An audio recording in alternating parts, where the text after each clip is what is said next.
Hi, and welcome to Across the Desk. This week, we're going to talk about something that's going on right here in Oklahoma, and it started on the 2nd of May, and that was for State Question 820 to be allowed to take signatures to appear on the ballot, and it has to do with legalizing marijuana for everyone in the state of Oklahoma.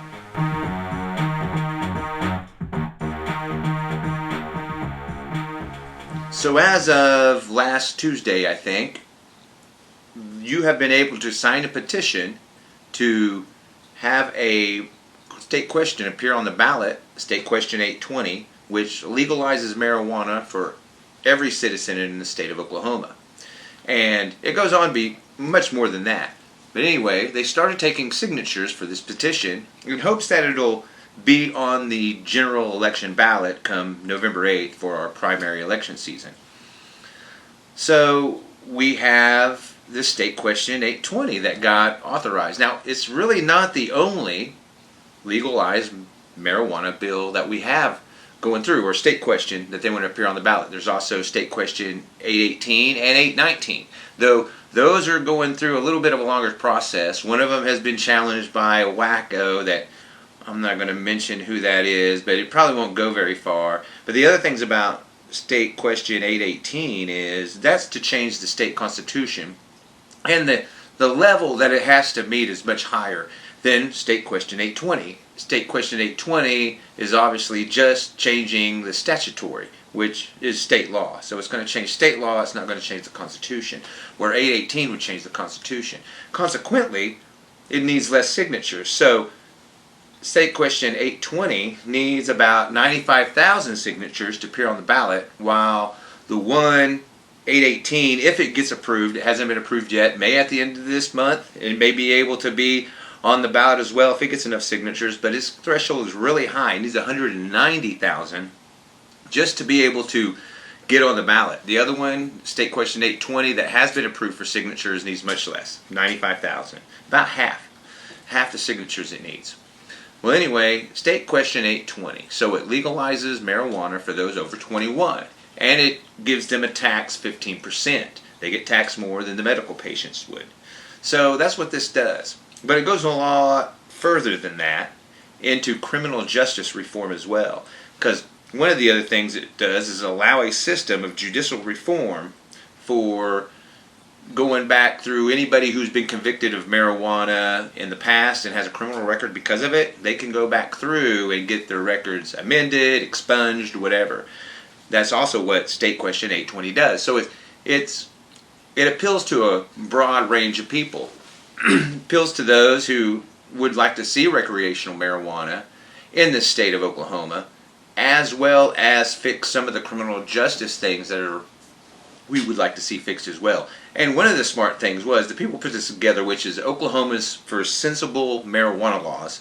That's who put this together. They've been actually working on this for quite a while. They intended to put it out a few years ago, but COVID had other plans, so it put them on hold. But during that time, they were able to talk to other people, legislators, people in the community and elsewhere, as well as dispensary owners and growers and everybody else to see what they thought. One of the things was, criminal justice reform, a way to amend your criminal record or expunge it if you have been convicted of a marijuana offense in the past.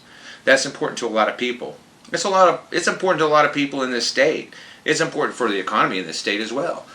The other thing that it does is obviously allow for people to smoke it if you're over 21 legally, if you want to do it recreationally. That's the other thing it does.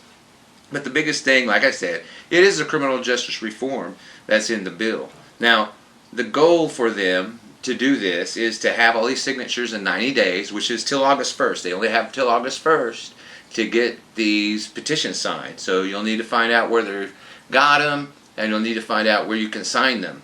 The other thing is they have till August 1st. Till August 1st. So the other thing they want to do also is to see if they can get it on the general election ballot. This, they say may, possibly, hopefully we can, and not only because of the signature gathering, you see, because the other thing is the governor has to actually put it on a ballot. So I'm almost positive his election's coming up. The thing he doesn't want to appear on there is something that may compete with him, like legalizing marijuana for everyone. That's not a real big conservative plank. It might actually pull out a lot of liberals to vote. So I'm almost positive our governor will not let it appear on the general election ballot this November 8th like everybody wants it to. They won't do that at all. They'll pick a special time for it to do it, which is actually detrimental to any conservative who doesn't want this to pass, because really the best way to get this to pass may be to do it in an off election date that nobody's thinking of, so that you can get less people to show up, and those less people would probably be for the bill. They would be for the state question, so it'd pass. But that's not how Kevin Stitt thinks. He thinks more along the lines of power rather than ideology. He's more of a control guy. So to him, to stay in power, he's not going to want this to appear on the ballot. I'm almost positive he won't want it to be on the November 8th ballot.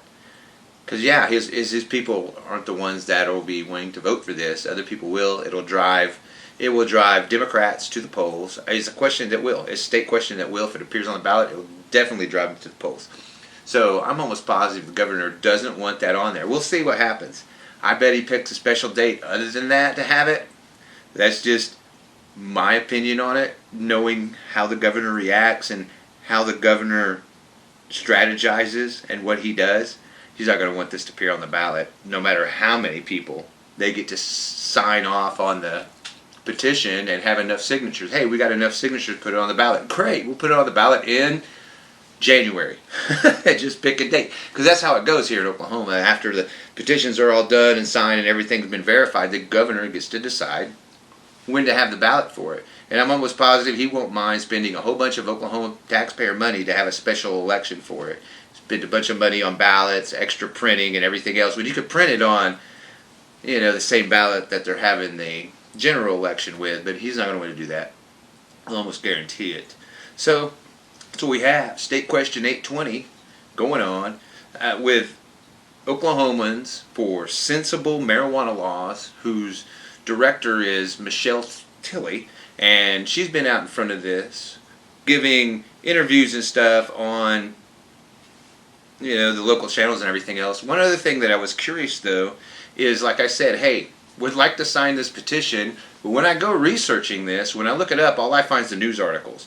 When I look up Oklahomans for sensible marijuana laws, I don't see a website or anything else or any way to go to find a place where I can sign the petition. Of course, this just came out. It's just been about a week, but they really need to be on this. Probably should have a website and everything ready to go. So that's kind of disappointing for me, is whenever I went to try to find who this group was or where I could go to sign a petition, I didn't see any kind of resource. Just stories on, hey, they got approved by the Oklahoma Supreme Court and everybody else to go ahead and collect signatures for the state question. It could appear on the ballot if they get enough, 95,000.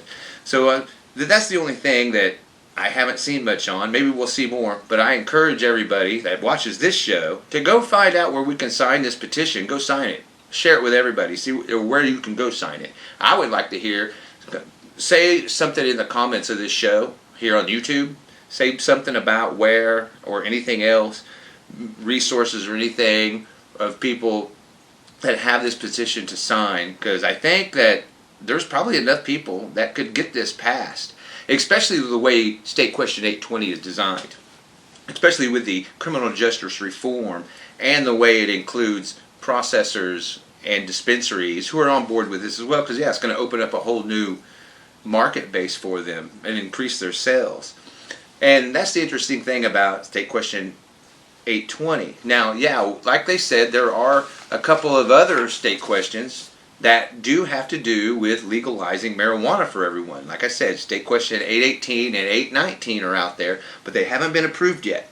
And the thing about these they're sponsored by a whole other group, and they haven't got, they're about like the other group. They don't have a whole bunch out there either. They're just really trying to get the question out there. And the 818's been challenged. It's going through court. And one of the weird things, one of the crazy outlandish challenges is, since McGirt, nobody's who signs the petition in eastern Oklahoma, you can't count. That's one of them, which is a ridiculous argument, because that doesn't make any sense at all, really, in the context of what this is or what McGirt does. It's totally separate deal. It's not going to fly. And probably by the end of this month, we will see state question, at least state question 818, if not also 819 involved in this petition drive to get those ballot measures on a ballot.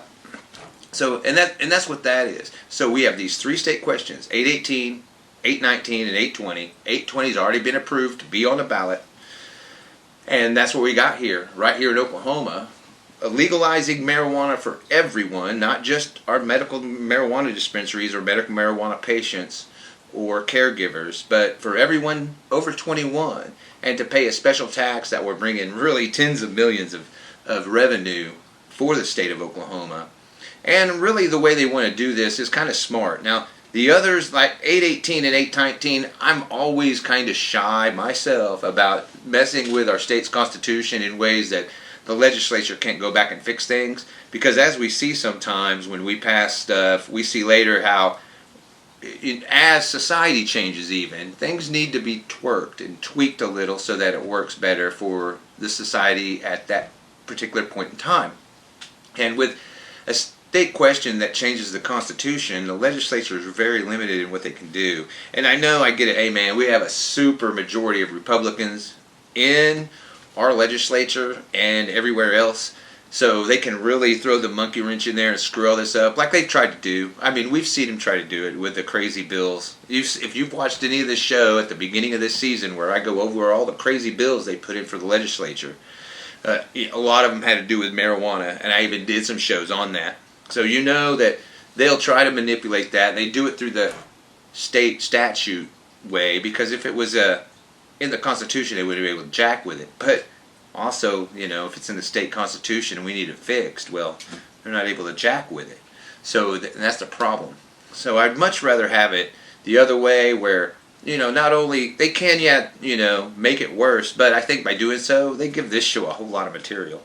They really do. When they go after it by crazy things like saying, hey, no dispensary or any kind of marijuana facility or any kind of marijuana business within 1,000 feet of a school, whether the property is owned or borrowed. Yeah, you know, Joe just borrowed it to me, and yeah, so that's church property. You know, we spit on our hand and shook on it. That's our contract, you know, and that's pretty much what one guy tried to do.